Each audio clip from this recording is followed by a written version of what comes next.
Audience de première session criminelle de l'année judiciaire 2025 au tribunal première instance de Cotonou. Un seul dossier au rôle, celui devant établir la culpabilité des sieurs Alofa Kodjo et Amoussou Donatien en lien avec la disparition présumée de Pierre Urbain Danivo.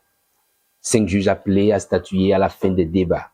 Une composition présidée par Dossa Guillaume Lali, assisté de Mohamed Saliou Obonou, Blanche Adonon Paco, Delphin Yatopa et Osias Kentoyese. Au ministère public, Olusegun Tidjani Serpos et à la plume de l'audience, Claude Sossou.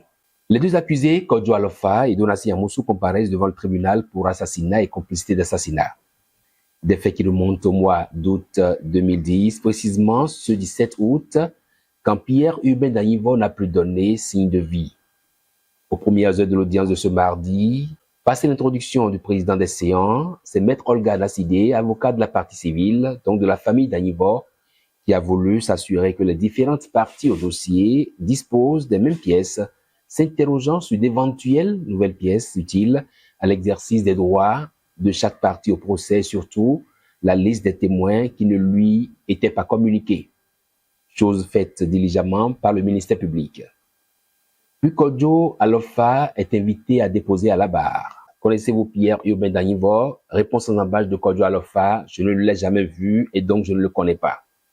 Puis il ajoute: j'ai été interpellé dans la nuit du 16 au 17 août 2010 suite à un vol de moto avec mon ami Paul qui, après s'être emparé de l'engin, a pris la tangente, me laissant à l'avenue populaire. Suite à un enlisement de ma moto, de la moto que je conduisais.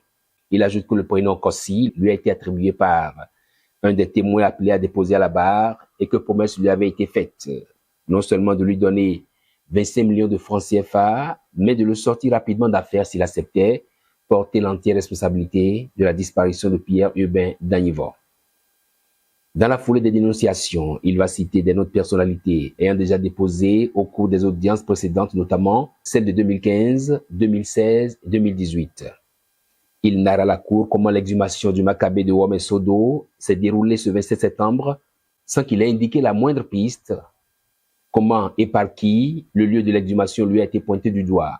Comment l'une après l'autre, des personnalités ont défilé à ses côtés au parquet en pleine instruction du dossier pour lui dicter les propos à tenir, avec la garantie de le tirer d'affaire très vite, une fois la calmie retrouvée dans le pays.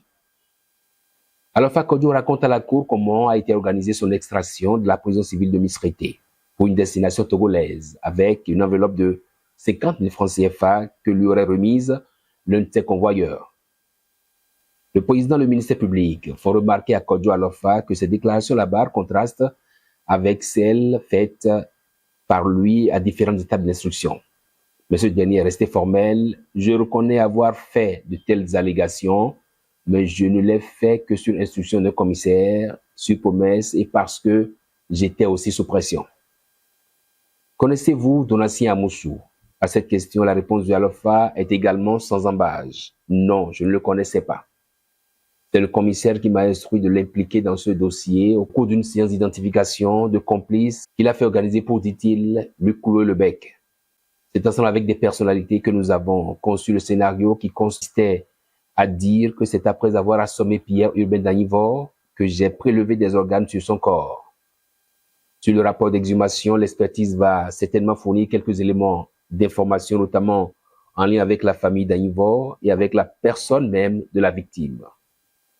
Alofa déclare avoir reçu plusieurs fois la visite du sieur Degbo Lucien, alias DHL, alors qu'il était en détention à Cotonou, puis une seule fois à la prison civile de Misrété, lequel est allé lui déposer un ravitaillement consistant et une somme d'argent dont il dit ignorer le montant exact. Après Kodjo Alofa, place à Donatien Amoussou. Ce dernier dit n'avoir jamais eu un contact avec Kodjo Alofa, si ce n'est la brigade territoriale où Alofa était gardé à vue et était bien entretenu par le sieur Degbo, Lucien et son groupe.